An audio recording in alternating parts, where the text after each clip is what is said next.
Welcome to Medicine Handy Point. Today we will discuss a patient presenting with gait disturbance and we will take history from that patient. Uh, let's start. Gait disturbance are mostly a chronic condition or congenital problems. Acute gait problem are rare, but they do occur and they are spinal cord compression can lead to it, stroke can lead to it, spinal cord ischemia and GBS. They can cause acute gait problems. So you have to keep these four conditions in mind. Chronic condition and congenital condition we will discuss. Congenital condition which causes gait problem are Frederickson ataxia, spinocerebellar degeneration, and hereditary spastic paraplegia.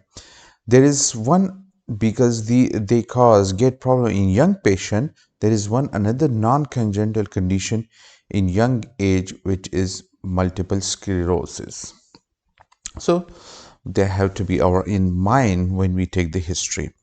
Chronic conditions which causes gait problem, they are mostly neurological conditions like normal pressure hydrocephalus, stroke, cerebellar stroke, Parkinson disease, dementia, the patient forget to walk, non-neurological condition like musculoskeletal problem like myopathies, arthritis, pain in joint can lead to gait problem, muscle problem, myopathies, gait problem, posture hypertension, patient will be unable to walk properly. Medication like benzodiazepine causes gait problem and antipsychotic medication causes problem with the gait by causing extra pyramidal side effects.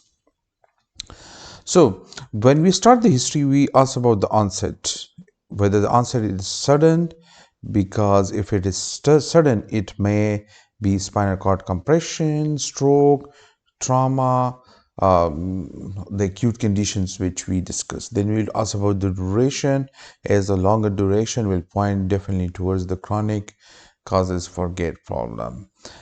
Then we will ask the patient to describe the gait. The gait, there are a few types of gait. One is spastic gait, which is usually in cerebral palsy. Usually both the limbs are very spastic, and in hereditary spastic paraplegia, they will have a spastic kind of a gait. Both the limbs will be spastic and they will be crossing each other like a scissor type of a gait. Hemiparetic, when the patient has a stroke, the patient will be having hemiparetic gait. Ataxic gait in cerebellar stroke, high stoppage gait in peripheral neuropathy, foot drop condition, welding gait in osteomalacia, and Parkinson gait. Patient will have a small stoppage, shuffling gait. Then in further description, we will ask the patient whether the patient has any joint pain to rule out the arthritis. Then we'll ask about the progression of the gait problems. Ask about the severity of the gait problem, which will tell us how severe is the gait problem by asking the patient how far he or she can walk.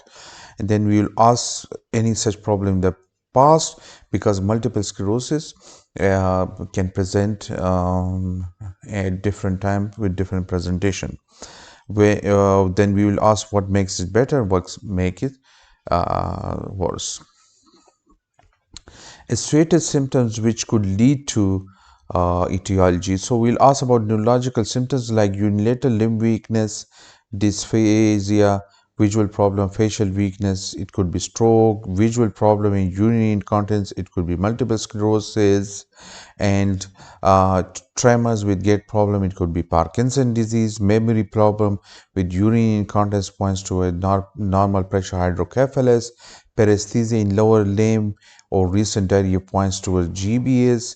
Ask about trauma to the back or malignancy anywhere in the body, or IV injection or abscess anywhere in the body leading to spinal cord compression. So we will quickly ask about these conditions. Then we will ask about the numbness and burning in the feet, which points toward peripheral neuropathy, which leads to gait problem. Vitamin B12 deficiency, lead poisoning, alcohol, they all causes peripheral neuropathies. Ask about muscle weakness, pain in the muscles, and unable to climb the strap, polymyositis, dermatomyositis. Ask about muscle weakness in the evening, myasthenia gravis. Ask about systemic illnesses, fever, weight loss, anorexia, leading to generalized weakness and gait problem. Ask about psychiatric illness leading to medication use, which causes gait problem. Then in past history, we'll ask about diabetes and hypertension, CKD, ischemic heart disease, AFib, stroke, MS, and Parkinson disease. Drugs which cause great problem, steroids causes muscle weakness, gait problem, antipsychotic medication history should be obtained. Family history include congenital condition which are Frederickson ataxia, spinocerebellar degeneration, and hereditary spastic paraplegia, which causes gait problem. Myopathies runs in family, hereditary spastic paraplegia we discuss. Social history should include alcohol use causes peripheral neuropathy, vegan have vitamin B12 deficiency causes peripheral neuropathy, occupation exposure to mercury lead leads to peripheral neuropathy and gait problem, and sexual history to rule out syphilis and HIV.